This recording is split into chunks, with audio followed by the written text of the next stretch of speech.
வணக்கம் கலை. இன்னைக்கு நான் பார்க்க போற வீடியோஸ் எத பத்தினா, அமேசான்ல காட்டுத்தீயா? அது 2019. இப்ப 2025ல ஒண்ணு நடந்துட்டு இருக்கு. அது எங்கன்னா யுஎஸ்ல பயங்கரமான காட்டுத்தீ. அதுவும் இல்லாம சொல்றது, அதுக்கு ஒரு பேர் கூட வச்சிருந்தாங்களே. என்னமோ பேரு? இருங்க பார்த்துட்டு வந்துடுறேன்.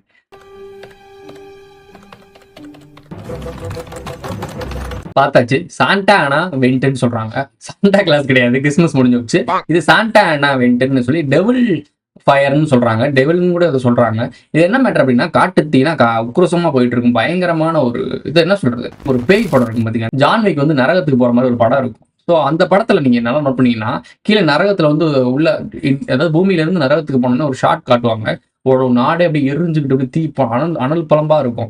ஸோ அந்த மாரி ஒரு ஷாட் இருக்கும். அந்த ஷாட்டையும் கட் பண்ணிட்டு, இப்ப இருக்க நம்மளுடைய மெக்டொனால்ட்ஸ் இருக்குல்ல. ஸோ அதெல்லாம் தீப்பிடிச்சு எரிஞ்சு பக்கத்துல பனை மரம் அதெல்லாம் எரிஞ்சுட்டு இருக்க மாரி ஒரு ஷாட் போட்டுட்டு இருக்காங்க.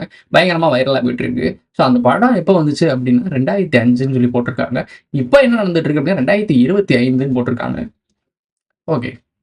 அத பத்தி தான் இன்னைக்கு வீடியோல பார்க்க போறோம். வாங்க வீடியோக்குள்ள போலாம். விஷயம் என்னன்றது உங்களுக்கு நல்லாவே தெரிஞ்சிருக்கும். லாஸ் ஏஞ்சல் யுஎஸ்ல வந்து லாஸ் ஏஞ்சல்ல பயங்கரமான ஒரு காட்டுத்தீ வந்து வேற லெவல்ல அடிச்சு தட்டியிருக்கு. அதுக்கு 13,00,000 கோடி அளவுக்கு கட்டடங்கள், அதனுடைய பொருட்கள் இதெல்லாம் சேதம் அடைஞ்சிருக்கும். இதெல்லாம் சேர்த்து கணக்கு போட்டோம் அப்படின்னா 13,00,000 கோடிக்கு மேல போகுன்ற தகவல் அப்படின்னு சொல்றாங்க. நோட் பண்ணிக்கோங்க. இவங்க ஒரு தகவல் குடுக்குறாங்க அப்படின்னா, முதல் தகவல் வருதுல்ல, நியூஸ்ல வரும்போது முதல் தகவல் அப்படின்னு வரும். இத்தனை பேர் பலி அப்படின்னு ஒரு வேர்டு. அது கோட் வேர்ட். ஓகே, உங்களுக்கு தெரிஞ்சிருக்கும். கீழ பார்த்தா அமெரிக்கா தெரியும், மேல பார்த்தா ஆப்பிரிக்கா தெரியும். Code word accepted. தேங்க்யூ. அதே மாதிரி இப்ப 13,00,000 கோடி வரைக்கும் இழந்திருக்கலாம். இதனால இழந்திருக்கலாம் அப்படின்னு சொல்லுவாங்க. இதை நீங்க குறிப்பிட்டு 13ன்றத கனெக்ட் பண்ணிக்கலாம். உங்களுக்கு நல்லாவே தெரியும். ஓகே. இது 2019ல இதே மாதிரி ஒரு விஷயம் நடந்திருக்கு. அதுவும் ஜனவரில நடந்திருக்கு. இதுவும் ஜனவரில நடந்திருக்கு. ஸோ இது 2மே எனக்கு என்னமோ சிமிலரா கனெக்ட் ஆகுற மாரி எனக்கு தோணுச்சு. சரி கொஞ்சம் செக் பண்ணி பார்ப்போம்டா அப்படின்னு பார்த்தோம்னா, அங்கேயும் இதே மாதிரி ஒரு ஃபயர் தான் வந்திருக்கு. அத தொடர்ந்து என்ன நடந்துச்சு? கோவிட்ன்னு ஒண்ணு வந்துச்சு.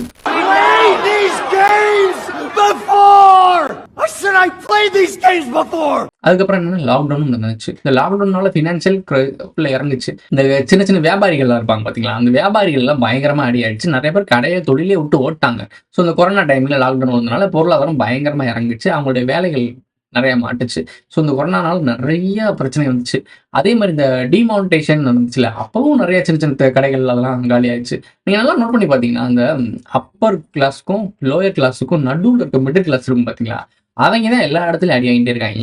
என்ன நடந்தாலும் அரசாங்கம் ஒரு நல்ல திட்டம் கொண்டு வந்தாலும் சரி, அரசாங்கம் ஒரு சட்டம் கொண்டு வந்தாலும் சரி, எது கொண்டு வந்தாலும் இந்த மிடில் கிளாஸை பேஸ் பண்ணி தான் நிக்குது. இந்த உலகம் எப்படி சுத்திக்கிட்டு இருக்கு அப்படின்னா, மேல இருக்கவனை வச்சோ கீழே இருக்கவனை வச்சோ இல்ல, இந்த நடுவுல இருக்காம பாருங்க. கோட்டுக்கு அந்த பக்கம் போகாம இந்த பக்கம் போகாம நடுவுல நம்மள மாதிரி யாரும் இருக்காங்க மிடில் கிளாஸ்.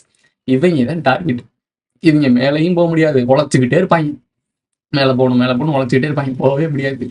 அதே மாதிரி கீழேயும் இறங்க முடியாம மிடில் கிளாஸா இருந்திருப்பாங்க. ஏன்னா கௌரவ குறைச்சது, நமக்கு தானே கௌரவ குறைச்சது.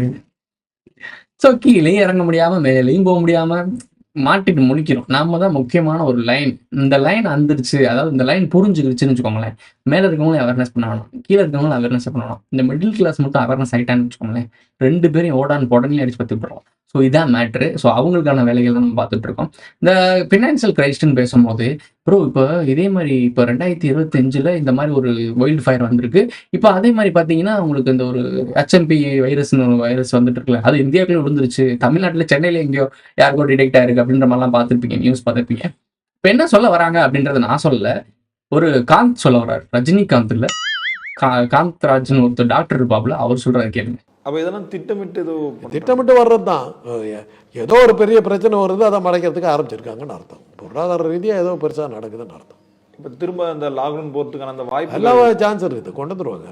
எல்லாம் அதான் எக்மோன்ற 3 கேஸ் சொல்லிட்டாங்களே, எல்லாம் கொண்டு வந்துருவாங்க. சரி, ஏற்கனவே கொரோனாலேயே அதிக மக்கள் வந்து பாதிக்கப்பட்டாங்க சார் இந்த லாக்டவுன் போட்டதுனால. இப்ப திரும்ப இந்த மாதிரி லாக்டவுன் போட்டா அதான் சார், என்னைக்கெல்லாம் பொருளாதாரம் உழுவுதோ அன்னைக்கெல்லாம் இந்த மாதிரி வியாதிகள் வரத்தான் செய்யும். இனிமேல் அது வந்து நீங்கள் எதிர்பார்த்துக்க வேண்டியது தான் சார். என்னைக்கெல்லாம் பொருளாதாரம் உழுவுதோ அன்னைக்கெல்லாம் இந்த மாதிரி வியாதிகள் வரத்தான் செய்யும். இனிமேல் அது வந்து நீங்கள் எதிர்பார்த்துக்க வேண்டியது தான்.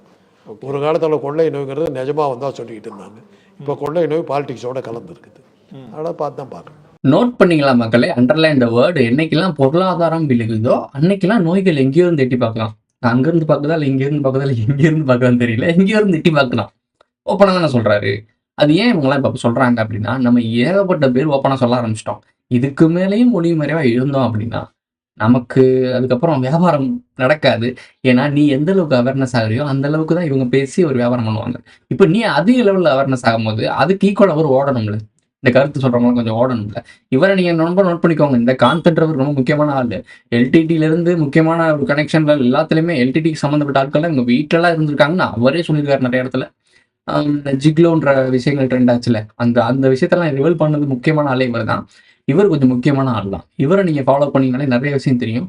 உண்மைகள சொல்ற மாரி இருக்கும். ஆனா, அத நீங்க சரியா புரிஞ்சுக்கணும். ஓகே. அவரு சொன்னத கவனிச்சீங்களா? ஒரு பொருளாதாரம் விழுகுது அப்டின்னா, ஒரு நோய் பரவுதுன்னு அர்த்தம். இப்ப நோய் பரவுது அப்டின்னா என்ன நடக்கும்? எந்த வைரஸும் வந்து செல்ஃப் லிமிட்டிங், அதை மாத்திரம் புரிஞ்சுக்கங்க. வந்த மாதிரி போயிடும். மருந்து கொடுத்தாலும் மருந்து கொடுக்கலைன்னாலும் 4 நாள் தான் இருக்கும். ஆங்கிலத்தில் ஒரு பழமொழி உண்டு, untreated cold last for 7 days, treated cold will be healed in 1 week அப்படின்னுவான். மருந்து சாப்பிட்டா ஒரு வாரத்தில் போயிடும், மருந்து சாப்பிடலன்னா 7 நாளில் போயிடும். ஒரு மாரி லாக்டவுன் இந்த மாரி நடக்கும். இப்ப லாக்டவுன் நடந்தா என்ன நடக்கும்? வேலைகள் எதுவுமே நடக்காது. ட்ரேடிங்ஸ் எதுவுமே எல்லாமே ஷேர் மார்க்கெட், டேட் மார்க்கெட் எல்லாமே கிராஷ் ஆகும். அப்ப கிராஷ் ஆகும்போது என்ன பண்ணணும்? மக்கள்ட்ட என்ன சொல்லணும்? இங்க பார்த்தீங்களா? கொரோனா நோய் வந்து நம்மளை இப்படி லாக்டவுனில் அடக்கி போட்டு, நம்மளை பொருளாதாரத்தில் இப்படி பிச்சை எடுக்க விட்டு விட்டதே அப்படின்னு கொரோனா மேல பழி தூக்கி போடுறது. பாவம் அந்த கொரோனா பயவுல பாவம் இந்த கண்ணுக்கு தெரியாத பாக்டீரியா மேல தான் பழிய போடுறது. ஒண்ணு கண்ணுக்கு தெரியாத கடவுள் மேல போடுறது, இல்ல பேய் மேல போடுறது. இப்ப பாக்டீரியா மேல. இந்த கிருமி தான்யா எல்லாத்துக்கும் காரணம். இந்த பொருளாதாரம் இழந்ததுக்கே இந்த கொரோனா தான்யா காரணம்னு முடிச்சு விட்டுருவாங்க. புடிங்க சார் அவனை, புடிச்சு ஜெயில போடுங்க சார் அவனை. முடியாது சார். ஏன்? அவர் ஜாமீன் வாங்கிட்டாரு. நீங்களும் நம்புவீங்க. ஏன்னா லாக்டவுன் ஆயிரும், நீங்க வேலைக்கு போக மாட்டீங்க, எதுவுமே நடக்காது. ஸோ அப்ப நீங்களும் அக்செப்ட் பண்ணிப்பீங்க. ஆமால லாக்டவுன்னால அது நடந்துருச்சு. இதான் மேட்ரு. அப்புறம் எப்படி ப்ரோ பொருளாதாரம் விழுகுது? அதுதான் நீ கேள்வி. இந்த கேள்வி தான் நீ கேட்கணும். பொருளாதாரம் எப்படி விழுகுது? முதல் பொருளாதாரம்னா என்ன? எதை வச்சு பேஸ் பண்ணிட்டு இருக்கு? ஒரு நாடு இருக்கு அப்படின்னா அந்த நாட்டோட மதிப்பு எவ்வளோ? அவங்க எவ்வளவு கூட பொருட்கள் தயாரிக்கிறாங்க, அவங்க நாட்டோட யங்ஸ்டர் ஜென்ரேஷன் எப்படி உழைக்கிறாங்க, அது கிடையாது முக்கியம். அந்த நாட்டுல வெல்த் எவ்வளவு இருக்கு, அந்த வெல்த்துக்கு ஈக்குவலா அவங்க நாட்டில் ஒரு மதிப்பு இருக்கும். இப்போ அமெரிக்கா டாப்ல இருக்கு அப்படின்னா அவங்க வெல்த்ல அதிகமா இருக்க மாதிரி காட்டிக்கிறாங்க. அவங்க தான் டாலரை மெயின் பண்ணி பெட்ரோ டாலர்னு ஒன்று இருக்கு. இந்த இலுமினாட்டி பத்தி பேசியிருந்த எல்லாருமே கண்டிப்பா தெரிஞ்சிருக்கும் பெட்ரோ டாலர்னா என்னன்னு. இதை பத்தி டீட்டெயிலாக நான் பேசிக்க இருக்க முடியாது, உங்களுக்கு நல்லாவே தெரியும். ஸோ அந்த பெட்ரோ டாலரை மையப்படுத்தி உலகம் முழுக்க சுழண்டுட்டு இருக்கு. இப்போ பெட்ரோலுக்கும் பெட்ரோ டாலருக்கும் நம்ம பொருளாதாரத்துக்கும் இந்தியாவுக்கும் என்ன அப்புறம் சம்பந்தம் அப்படின்னு கேட்குற சாதாரண ஆட்கள் இருப்பீங்கல்ல, அவங்களுக்கு தான் ஒரு விஷயம் மேட்ரு நல்லா தெரிஞ்சுக்கங்க. இப்போ இந்த பெட்ரோல் டாலர் வந்து அமெரிக்காவோடது. இப்போ நீங்க சவுதி அரேபியாவில் வாங்கினாலும் சரி, எங்க போய் நீங்க வாங்கினாலும் சரி, பெட்ரோல் வாங்குறீங்கல்ல, இந்த மாதிரி ஆயில் சம்மந்தப்பட்ட விஷயம் வாங்குறீங்க அப்படின்னா டாலர் இருக்குல்ல, அந்நிய செலவாணின்னு சொல்லி நீங்க வாங்கி வச்சிருப்பீங்க டாலர் கையிருப்பு. அந்த டாலர் கையிருப்பை கொடுத்து தான் நீங்க வாங்கணும். உங்கள்கிட்ட இந்தியன் டாலர்னு ஒன்று இருக்கும், இந்தியன் ருபின்னு ஒன்று இருக்கும். அதை நீங்க சவுதி அரேபியாவில் கொடுத்து வாங்க முடியாது. பெட்ரோல் டாலர் வாங்கணும். பெட்ரோல் டாலர் என்னன்னா டாலரை கொடுத்து தான் நீ பெட்ரோல், எண்ணெய், கச்சா எண்ணெய் இதெல்லாம் வாங்க முடியும். இந்த மாதிரி ஒரு விஷயம் வச்சிருக்கேன். யாராச்சும் ஒருத்தன் புத்திசாலியா இருந்தானா கண்டிப்பா இந்த கேள்வி வந்திருக்கும். ப்ரோ என்கிட்ட காசு இருக்கு, அவன்கிட்ட பொருள் இருக்கு, என் காசு கொடுத்து வாங்குறது இப்படி எதுக்கு ப்ரோ 3வது மனுஷன் புரோக்கர் காசு வாங்கி கொடுக்கணும்? இந்த கேள்வி எல்லா நாடும் கேட்டு இருந்துச்சுன்னா இந்நேரத்துக்கு எல்லாருமே நல்லா இருந்திருப்போம். இப்படி கேள்வி கேட்கக்கூடாதுல்ல. அதனாலதான் நாங்கள் வல்லரசு நாடுகள். அப்படி கேள்வி கேட்ட நாடெல்லாம் நாசம் பண்ணிடுவாங்க. அவர் உள்ள வந்துட்டாரு, இந்த வாதி வந்துட்டாரு, அந்த வாதி வந்துட்டாரு, கொரோனா வந்துட்டாருன்னு சொல்லி முடிச்சு விட்டுருவாங்க. அந்த பிரைம் மினிஸ்டர், பிரதமரோ யாரோ ஒரு ஆளோ யார் இது சொல்றாங்களோ அவங்க இருக்க மாட்டாங்க, மறுபடியா சலாயிடுவாங்க. ஸோ இது எல்லாருக்குமே தெரிஞ்ச ஒரு விஷயம். சொல்லுகேசமா செய்யரேசம், இவ்வளவுதான் மேட்ரு. கும்புரசாமி பேர சொல்லு. கும்புரசாமி சரிப்பா. இப்படிதான் போய்க்கிருக்கு. சிம்பிளான மேட்டர், ரொம்பலாம் டீட்டெயிலாக பேச வேணாம். இந்த சிம்பிளான மேட்டர் இதான் நடக்குது. இப்போ அமெரிக்கா வந்து இப்போ என்ன நடந்துட்டு இருக்கு? அமெரிக்கால தானே இப்போ வைல்டு ஃபயர் வந்திருக்கு. ஃபயர் தானே? இப்போ இதுல வந்து 13 லட்சம் கோடி இந்த மாதிரி இழப்பீடு ஆயிருக்கு அப்படின்னா அப்போ ஒரு காசு கொஞ்சம் போகுது அர்த்தம். இப்போ அமெரிக்கா டாலரோட மதிப்பு விலக போகுது. அமெரிக்கா ஃபினான்ஷியல் கிரைஸ்ட் ஆக போகுது. அந்த அமெரிக்கா விழுந்துச்சு அப்படின்னா என்ன நடக்கும்னு யோசிச்சு பாருங்க ப்ரோ. அமெரிக்கா விழுந்தா என்ன பண்ணும்? நல்லது ப்ரோ. எல்லா நாட்டுலயும் பண்ணிக்கிருக்காங்க. ஒவ்வொரு நாட்டுக்குள்ளேயும் போயிட்டு கூட படாதி வேலை பார்த்துட்டு இருக்காங்க. போய் தொலைட்டு சாகும் அப்படின்னு நீங்க நினைக்கலாம். அங்கதான் நீ தப்பு பண்ற. பெட்ரோல் டாலரை மையப்படுத்தி தான் அவன் எல்லாத்தையும் ட்ரேடிங்ஸ் இந்த விஷயங்கள்லாம் அக்ரிமெண்ட் போட்டிருக்கான். அமெரிக்கா டாலர் விழுந்துச்சுன்னு வச்சுக்கோ, நாட்டில் வச்சிருப்ப எத்தனை லட்சம் கோடின்னு சொல்லி அமெரிக்கா டாலர் கையிருப்பு வச்சிருப்ப. ஏன்னா வெளிநாடுகளில் ஒரு சில விஷயங்கள் வாங்கணும்னா நீ அமெரிக்கா டாலர் கொடுத்தா வாங்கணும். இப்போ அமெரிக்கா டாலர் மொத்தமாக காலின்னு வச்சுக்கோ, அமெரிக்கா டாலர் தான் பொருளாதாரத்துல மையப்புள்ளி. அமெரிக்கா டாலர் விழுந்துச்சுன்னா நீயும் விழுவ. இது எப்படி ப்ரோ அப்படின்னா இது மாதிரி தேவையாப்பட்ட விஷயம் இருக்கு. ஓகே, இப்போ இந்த விஷயம் பேச வேணாம். 2005க்கு போவோம். 2005லேருந்து ஒரு மேட்டர் நடந்துச்சு. என்ன மேட்டர் அப்படின்னா, ஃபினான்ஷியல் கிரைசிஸ் இதே மாதிரி வந்துச்சு.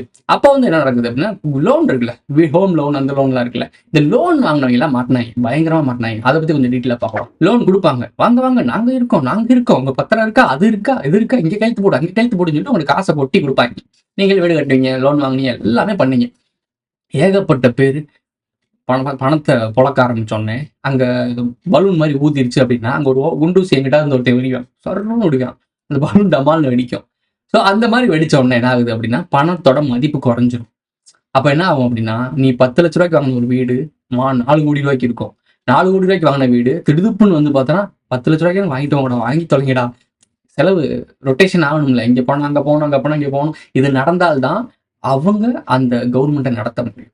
அப்படி எதுவுமே நடக்காம எல்லாரும் முடங்கி போயிட்டு நான் வீடு வாங்கலாம், ஒன்றும் வாங்கலாம், போங்கடான்ட்டு போயிட்டாங்கன்னு வச்சுக்கோங்களேன். அதே மாதிரி லோன் போட்டு வாங்கணும் பாருங்க, இவன் ஃபுல்லாக என்னால் கட்ட முடியாது, ஓடலாம் சொல்லிட்டு ஓட்டான்னு மூழ்கி போனால் போயிட்டு போகுது, கவர்மெண்ட் எடுத்துக்கிட்டுன்னு சொல்லி எடுத்துக்கிட்டாங்கன்னா அவங்ககிட்ட பணம் அங்கே புழக்கம் ஸ்டாப் ஆயிடும். அதே மாதிரி இந்த பாண்டு பத்திரத்தெல்லாம் கொடுத்து வாங்குறாங்க இல்லை, இந்த பாண்டு பத்திரம்னு சொல்லி கேள்விப்பட்டிருப்பீங்க. அந்த ஒவ்வொருத்தவங்களோட பத்திரங்கள்லாம் கவர்மெண்ட்டை கொடுத்து காசு வாங்குவீங்கல்ல, பேங்க்ல லோன் வாங்குறீங்கன்னா அவங்க பத்திரத்தை வாங்குறாங்க இல்லை, எதுக்கு வாங்குறாங்க அதுதான் சொல்றேன் கேட்டுக்கோ. உங்க பத்திரத்தை கொடுத்து வாங்குறீங்களா, அந்த பத்திரத்தை அவர் சும்மா வச்சிருக்க மாட்டார் லாக்கர்ல, அங்கிருந்து இன்னொரு ஆள்கிட்ட கொடுப்பாப்ல, வாங்க தலைவர் வாங்க, சும்மா தான் கிடக்கு இந்த பேப்பர் வச்சு நீ ஏதாச்சும் பண்ணு.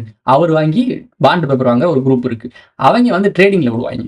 இந்த பாண்டு பேப்பர் பண்டெல்லாம் வச்சு ஒரு குறிப்பிட்ட அமௌண்ட்டுக்கான சொத்து மதிப்பை வச்சு ஷேர் மார்க்கெட்ல போடுவாங்க. இந்த ஷேர் மார்க்கெட்ல ஏறிச்சு அப்படின்னா இவங்களுக்குள்ள லாபம், மாத்தி லாபம் எடுத்துக்குவாங்க. ஆனா விழுந்துச்சு அப்படின்னா இவங்களுக்கு தான் ஆப்பு. ஸோ இந்த மாதிரி ஒரு ரொட்டேஷன் நடக்குது. அதாவது நீங்க கடன் கேட்டது கவர்மெண்ட்டை, அந்த பேங்க் கிட்ட, அந்த பேங்க்காரன் அவங்ககிட்ட இருந்து அத்தாட்சிக்காக ஒரு சாட்சிக்காக ஒரு பத்திரம் வாங்குறான். அந்த பத்திரத்தை ரொட்டேஷன்ல விட்டு அவன் சம்பாதிச்சுக்கிறீங்க. உனக்கு புரியுதா? ஏன் விட்டா சுத்த வச்சு எவன்டா சம்பாதிக்கிறது, இந்த கேள்வி எவனு கேட்க மாட்டேன். ஏன்னா அவனுக்கு அந்த அப்படி ஒரு விஷயம் நடக்குதுன்னே தெரியாது. ஸோ இது ஒரு மேட்டர் போயிட்டு இருக்கு. இப்போ இதெல்லாம் ஏன் இப்போ சொல்லிட்டு இருக்கு அப்படின்னா, அந்த மாதிரி அமெரிக்கால 2005 ஆரம்பிச்ச ஒரு பஞ்சாயத்து 2008 பீக்குக்கு போச்சு. அப்போ 9/11 அட்டாக்னு ஒன்று பண்ணாங்க, இரட்டை கோபுரம் தாக்குதல். இந்த 9/11 அட்டாக்கை பத்தி நான் இன்னைக்கு பேசணுன்றது விதி. ஏன்னா அந்த 9/11 பத்தி ரொம்ப நாள் எனக்கு ஹிண்ட் கொடுத்துக்கிட்டே இருந்துச்சு. இன்னைக்கு தான் தெரிஞ்சிச்சு எதுக்குன்னு. அந்த 9/11 அட்டாக்கோட இம்பாக்ட் திருப்பி ரீஇன்டாக்டா ஆக போகுது, கவனமா இருந்து கொள்ளுங்கள்னு அர்த்தம். ஃபினான்சியல் கிரைஸ்ட் ஆக போகுது, வரப்போகுது சீக்கிரம். ஸோ அது இன்டிமேஷன் வந்துருச்சு, அதாவது நமக்கு ஒரு மெசேஜ் வரும், நம்ம ஆளுகிட்ட இருந்து வரும்ல, அது மாதிரி வந்துருச்சு. என்னால் புரிஞ்சுக்க முடியுது. 2005 கனெக்ட் பண்ணுங்க, 2005 2008 3 வருஷ காலகட்டத்தில் பயங்கரமான அடி, அமெரிக்க டாலர் பயங்கரமா அடியாச்சு, உலகம் ஃபுல்லாக அடியாச்சு. அப்போதான் 9/11 அட்டாக் ஆச்சு. அப்போதான் இலங்கையில் இருக்க போராடினாங்கல்ல, அவங்கெல்லாம் தூக்குனாங்க. ப்ரோ இப்போ ஃபினான்ஷியல் கிரைசிஸ் எப்போ ப்ரோ நடக்க போகுது, அதான் மேட்டர். இப்படிதான் கேள்வி கேட்கணும். இப்போ 2025 கனெக்ட் பண்ணிக்கோ. இப்போ இன்னைக்கு கனெக்ட் பண்ணி 2005 இப்போ 2005 ஒரு விஷயம் நடந்துச்சா, இப்போ 2025 ஒரு நடக்குதா, இதை பிடிச்சிக்கோ. இங்க இருந்து 3 வருஷம், 2026 2027 2028 2028 இதே மாதிரி ஒரு நடக்கும். உலகம் முழுக்க பிரம்மாண்டமா இறங்கி புரட்சின்னு ஒருத்தன் வரவே கூடாதா, வாயவே திறக்க கூடாதவங்க வாயிலே மிதிடான்னு ஒரு சட்டம் பாஸ் ஆகும். அப்படிதான் 2008 9/11 அட்டாக் நடத்தி உலகம் முழுக்க போராட்டத்துக்காக போடுறோம், அந்த போடுறோம், அவங்களுக்கெல்லாம் வாதின்ற பேர் முத்திரை குத்தி உலகம் முழுக்க இறங்கி அடிச்சாங்க, டம்மு டம்மான்னு அடிச்சாங்க. உங்களுக்கு தெரியும் நினைக்கிறேன். ஸோ அதுக்கான இம்பாக்டான வேலைகளை பார்த்துக்கிட்டு இருக்காங்க. 2028 செத்தன்னு வச்சுக்கோ, யாரெல்லாம் புரட்சி பேசுறாங்கன்னா எல்லாம் காலி. அதுக்கு இப்பவே வேலை பார்க்க ஆரம்பிச்சிட்டான். நோட் பண்ணிக்கோ, 2025 கிரைஸ்ட் ஆகும், கொஞ்சம் கொஞ்சமா ஆகும். 2028 பீக்ல போகும். அந்த பீக்ல போகும்போது எல்லாமே இவங்க தான்டா காரணம், இவங்க ஏன்டா புரட்சி பண்றாங்க, உள்நாட்டுக்குள்ள கிளர்ச்சி பண்றாங்க, புகுந்து அடிப்பேன் எல்லா இடத்துலயுமே. அப்போ என்ன சொல்லுவான் அப்படின்னா, ஃபினான்சியல் இதனால கிரைஸ்ட் ஆகுது. ஏன்னா ஒரு நாடும் இன்னொரு நாடும் சண்டை போடுது, இல்லை ஒரு நாட்டுக்குள்ளேயே உள்நாட்டு போர் நடக்குது அப்படின்னா அந்த நாட்டு கூட யாரும் வணிகம் பண்ண மாட்டான். யாருமே வணிகம் பண்ணலன்னா அந்த நாட்டுல காசு ஒண்ணு இருக்காது. காசு ஒண்ணு இல்லைன்னா உனக்கு சோத்துக்கு சிங்கி அடிப்பு. அந்த நாட்டுல ஃபினான்சியல் கிரைஸ்ட் ஆகும்னு அர்த்தம்.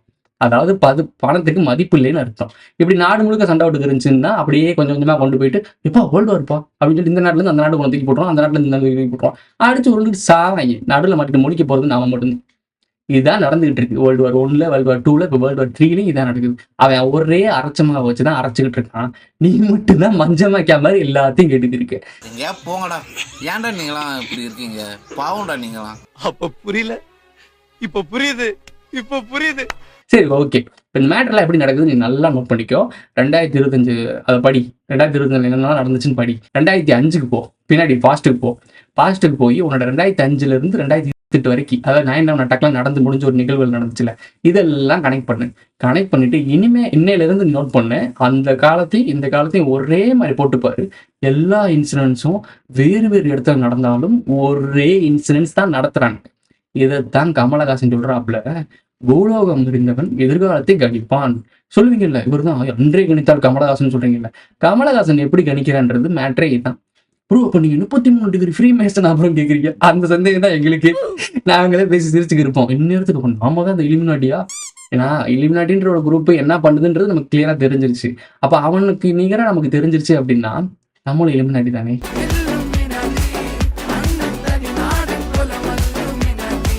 இது ஒரு ஃபன்னா தான் இருக்கும். அது இந்த ஃபன்னுக்காக தான் சொல்றேன். நான் இலுமினாட்டிலாம் கிடையாது. ஏன்னா ஆல்ரெடி சொல்லிக்கிருக்காங்க, என்னென்னமோ சொல்லிக்கிருக்காங்க நம்மளை பத்தி. பேசட்டும், நிறைய பேசட்டும். புரட்டி பேசினா நல்லது. பேசுங்க நீங்க வாட்டுக்கா. ஓகே, நாட்டுக்கு போவோம். இந்தியாவிலேயே அதிகமான வரி கட்டக்கூடியது, அதிகமான வருமானம் ஈட்டி கொடுக்கக்கூடிய மாநிலங்கள் எங்கெங்க இருக்குன்னு தேடி பார்த்தோம். டக்குன்னு பார்த்தா யூனியன் ஆஃப் சவுத் இந்தியாவில் இருக்கு. கர்நாடகா, ஆந்திரா, கேரளா, உங்களுக்கு புரியுதா? ஆந்திர பிரதேஷ், இந்த ஏரியாலாம் இருக்குல்ல. நம்ம 6 ஸ்டேட் தான்ப்பா இந்த வேலையை பார்த்துக்கிட்டு இருக்கு. 6 ஸ்டேட், அது அப்புறம் பாண்டிச்சேரியும் சேர்த்துக்க. ஒரு 6 ஸ்டேட் தான் சேர்ந்து இந்த வேலையை பார்த்துக்கிட்டு இருக்கு. அப்போ யூனியன் ஆஃப் சவுத் இந்தியா பிரிக்கிறதுக்கான காரணம் என்னன்னு உங்களுக்கு தெரிஞ்சிருக்கணும்ல. என்ன சொல்லி காரணம் வச்சிருப்பாங்க? நாங்க இவ்வளவு சம்பாரிச்சு உழைச்சு கூட்டி இந்தியாவை தூக்கி நிப்பாட்டுறோம், நீ என்ன எனக்கு பிச்சு தூக்கி போட்டுட்டு இருக்க. இதை எங்க கனெக்ட் பண்ணுவாங்க அப்படின்னா, அந்த ஒரு புயல்லாம் வந்துச்சுல்ல, காசா புயலா ஏதோ புயல் வந்துச்சுங்க. பேர் வேற ஒண்ணு வைக்கிறாங்க, நமக்கு மறந்து போயிடுது. இப்போ ரீசெண்டா ஒரு புயல் வந்துச்சுன்னு கூட காசு தரலாம் போயிட்டாங்க. இல்ல, காசை தரவில்லை. நம்மளுக்கு வந்து ஆளும் கவர்மெண்ட், அதாவது சர்வாதிகாரம் பண்ணிட்டு இருக்காங்க. நமக்கு காசு தர மாட்டாங்க, அவங்களுக்கு தராங்க, நமக்கு தர மாட்டாங்க அப்படின்னு தான் பேசினாங்க.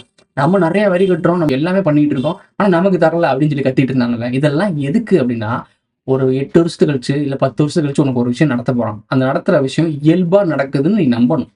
அப்படின்னா யோசிப்ப, ஐயோ ஆமாண்டா, அந்த தலைவர் அன்னைக்கே சொன்னார்டா, அவங்க அப்படி பண்றாங்கன்னு. இப்ப பாத்தியா அப்படி பண்ணிட்டாங்க.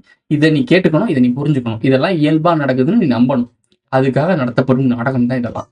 நல்லா நோட் பண்ணி பாரு. இப்போ எல்லாருமே சென்ட்ரல் கவர்மெண்ட் எல்லா ஸ்டேட்லயும் என்ன சொல்றாங்க? சென்ட்ரல் கவர்மெண்ட் சரியில்லைன்றாங்களா? இப்போ இந்த சவுத் யூனியன்ல எல்லாமே இப்படி பண்ணிட்டு இருக்கு அப்படின்னா, இந்த சவுத் இந்தியா மட்டும் டக்குன்னு யோசிச்சு நடக்கும் பாரு. சவுத் டக்குன்னு யோசிச்சு நம்மளாம் ஏன் ஒன்னாகக்கூடாது, அவங்கள்ட்ட இருந்து நம்ம கொடுத்துக்கிட்டு இருக்கணும். நம்ம ஒரு 4 மாடுகளா இருக்கும், 5 மாடுகளா இருக்கும். அந்த 5 மாடுகள் ஒன்று சேர்ந்து நம்ம பால்களை நம்மளே விநியோகம் பண்ணி நம்ம வேற நாட்டோட சப்போர்ட் பண்ணா என்ன ஆகும்? இப்படி யோசிக்கும் போதுதான் இந்தியா, சைனாக்காரன், ரஷ்யாக்காரன் வெயிட் பண்ணிக்கிருக்கான். எப்படா அது நடக்கும், உள்ள பூந்துவீங்களுக்கு அந்த இது சப்ளை பண்ணுவோம்னு. ஃபியூச்சர் இந்த ஒரு வீடியோ நீ புரிஞ்சுக்கிட்ட அப்படின்னா, அடுத்து வரக்கூடிய 2032 வரக்கூடிய வேர்ல்டு வார் என்னன்னு உனக்கு கிளியரா புரிஞ்சிடும். இந்த வீடியோ ரொம்ப முக்கியமான வீடியோ. ஏன்னா நமக்கு வரதை அப்படியே நம்ம கொடுத்துட்டு இருக்கோம். ஸோ நல்லா புரிஞ்சுக்கோ. ஓகே, இந்த 2032 வேர்ல்டு வார் கன்ஃபார்ம்டு. இதே பேட்டர்ல போச்சுன்னா, நீ திருந்தாம தற்கொலையாட்ட இருந்து இவங்க சொல்றதுதான் உண்மை, இதான் உண்மையான உலகம் நம்பிக்கை இருந்த அப்படின்னா, 2032 வேர்ல்டு வார் கண்டிப்பா மண்டையில உடுமுட்டாமல் இது கன்ஃபார்ம். உன் விதியானா நீ மாற்ற முடியும். அவேர்னஸ் ஆகிக்க. ஒவ்வொரு காலகட்டத்திலும் இதே மாதிரி ஆட்கள் வந்து சொல்றாங்க. ஆனா இப்போ நம்ம டிஜிட்டல் இயரால இருக்கோம்.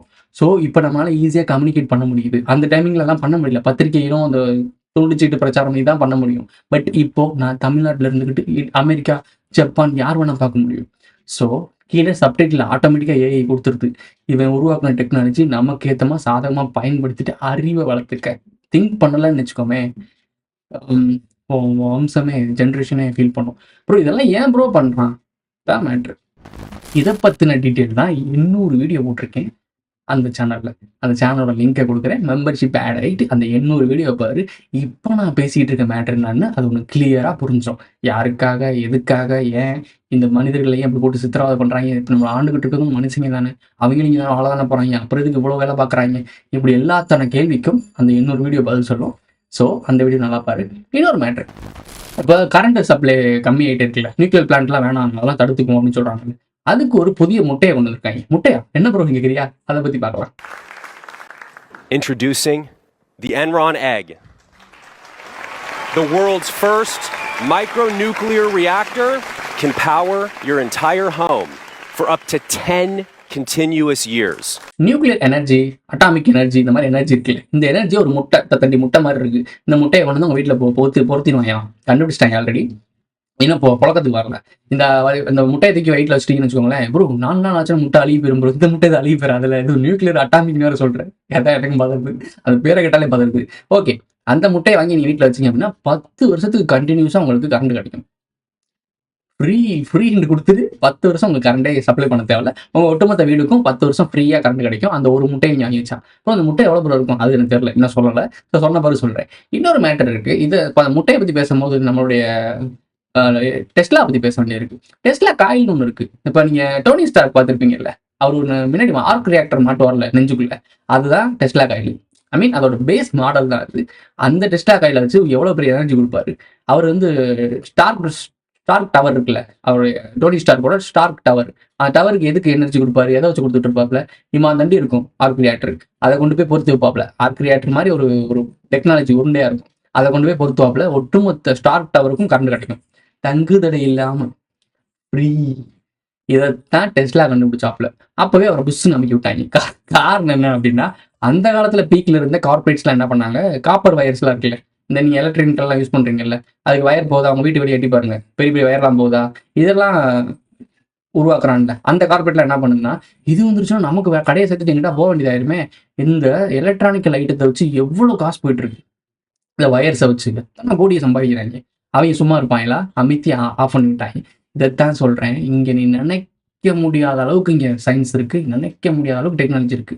ஆனா உங்ககிட்ட மட்டும்தான் அது இல்லை. அப்படியே சுயமா ஒரு சின்ன பையன் 8th கிளாஸ் படிக்கிறவன் தண்ணியில போடுற மோட்டர் கண்டுபிடிச்சாலும் இப்படி கண்டுபிடிச்சான் அப்படி கண்டுபிடிச்சா நியூஸ் பார்ப்பேன்.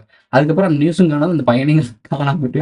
ஹீரோ நினைக்கிறேன், சிவகார்த்திகேயன் நடிச்ச படம், அதெல்லாம் பார்த்து தெரிஞ்சுக்க. சரி, ஓகே. இந்த மாதிரி விஷயம் நடந்துக்கு இருக்கு.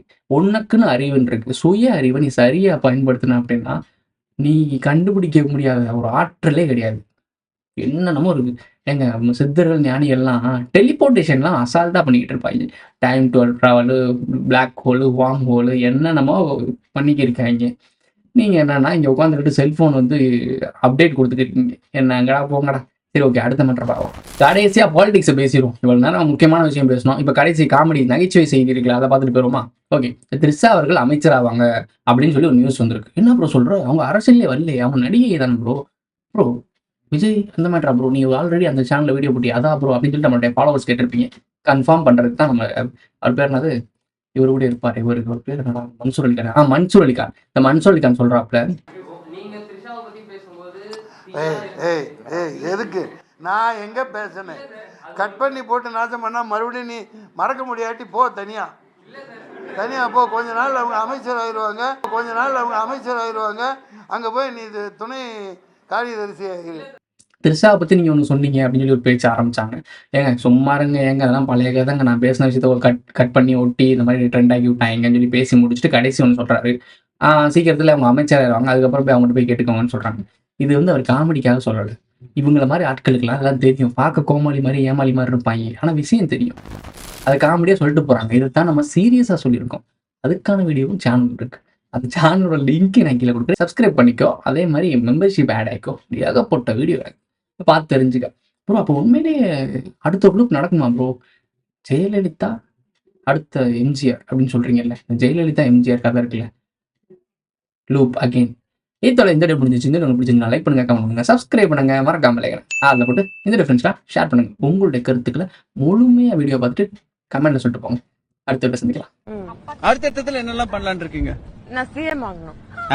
நிஜமாவா? நிஜமா சொல்றேங்க, டெஃபினெட்லி. அரசியலா சினிமா? நீங்க பாருங்க ஒரு 10 வருஷத்துல. அப்ப புரியல, இப்ப புரியுது. Who is this guy?